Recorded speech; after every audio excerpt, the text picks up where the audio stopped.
जिंदगी में आप कुछ चीजों की कल्पना तब तक नहीं कर सकते जब तक आप उन पलों को जी ना लो। आज के इस व्लॉग में मैं आपको अपनी जिंदगी के कुछ ऐसे ही पलों के बारे में बताऊंगा जिन्हें इससे पहले मैंने शायद ही कभी उनको महसूस किया हो। वैसे तो ये मेरा पहला व्लॉग नहीं है, लेकिन इस जैसा व्लॉग ये पहली बार है। कहानी सुनाने से पहले मैं आपको ये बता दूं, वैसे तो मैं रहता हूं दिल वालों के शहर दिल्ली में, पर जो मेरे रूट्स हैं वो बिहार से हैं।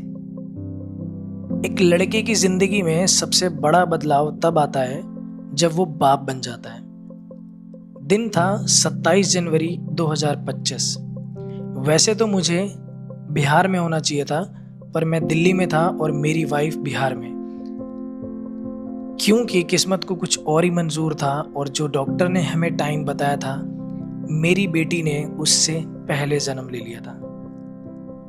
आज हम 2 से 3 हो गए थे और ऊपर वाले ने मुझे एक प्यारी सी बेटी से नवाजा, जिसका नाम मैंने बड़े ही प्यार से इकरा रखा। आज मेरी बेटी लगभग 5 महीने की हो गई है।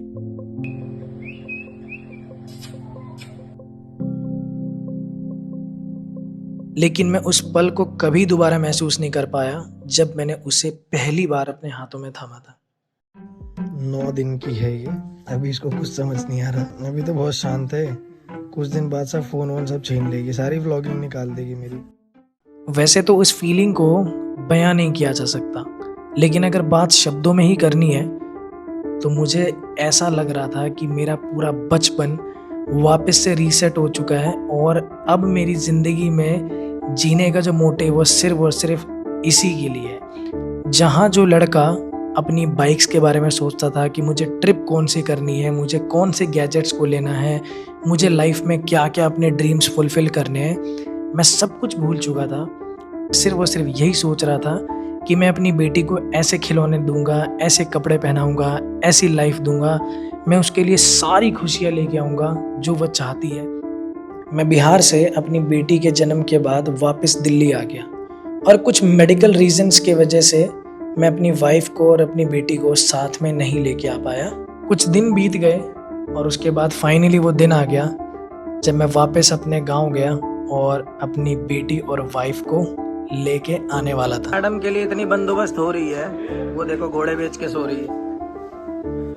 इकरा चलें, इसको कुछ पता ही नहीं है क्या हो रहा है। जैसा कि मैंने इस व्लॉग की शुरुआत में ही आपको बताया था कि कुछ चीज़ों को हम तब तक महसूस नहीं कर सकते जब तक हम इस पल को जी ना लें। एंड वापस से ये वही पल था। मैं, मेरी वाइफ और मेरी बेटी, हम तीनों के तीनों फर्स्ट टाइम फ्लाइट में ट्रैवल करने वाले थे। एंड साथ के साथ वसीम, जो मेरी वाइफ का कज़न है, तो वो भी हमारे साथ में जा रहा था। इनफैक्ट उसकी भी फर्स्ट फ्लाइट थी ये। करीब 4 घंटे और 100 किलोमीटर से भी ऊपर का सफ़र तय करने के बाद हम फाइनली गोरखपुर एयरपोर्ट पे पहुंच गए, जहां से हमारी फ्लाइट दिल्ली के लिए थी। सभी प्रोसेस को करने के बाद हम फाइनली प्लेन के अंदर में बैठ गए। एंड ये जो फीलिंग थी वो बहुत ही नेक्स्ट लेवल फीलिंग थी। हमें मज़ा भी आ रहा था और डर भी लग रहा था, और उससे भी ज़्यादा हमें टेंशन ये थी कि हम इकरा को कैसे संभालेंगे। देखते ही देखते कुछ समय के बाद हम आसमान में 34,000 फीट की ऊंचाई पे थी। एंड सिर्फ और सिर्फ बादल और ऊंचाई यही दिख रही थी। एंड इतने ऊंचे पे जाने के बाद हमारी जो फीलिंग थी वो बहुत ही अलग थी।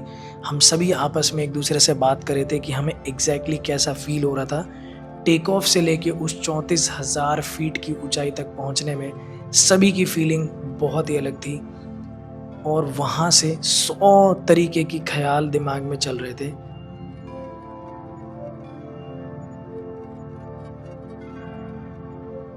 इन ख्यालों के बीच में एक चीज़ जो मैं आपको बताना भूल गया कि हमारी किस्मत वाकई में बहुत ही ज़्यादा मेहरबान थी कि जैसे ही हम प्लेन में बैठे, इकरा सो गई।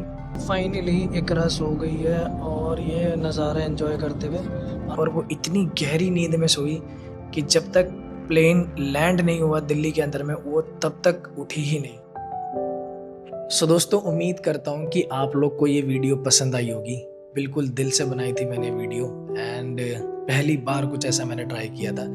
एंड आज का जो टाइम है ना वो सारा का सारा मैं ज़्यादातर अपनी बेटी के साथ ही स्पेंड करता हूँ। यही रीज़न है कि इस वाले चैनल पे मैं बहुत ही फ्रीक्वेंट्स व्लॉग नहीं बना पाता, पर होपफुली मैं आपको इस वीडियो के थ्रू समझा पाया हूँगा चीज़ें कि एक लड़के की लाइफ में जब एक लड़के से फादर बनने का ट्रांजिशन आता है तो क्या क्या चीज़ें बीच में आती हैं। तो बस इस नोट पे करते हैं इस वीडियो को क्लोज।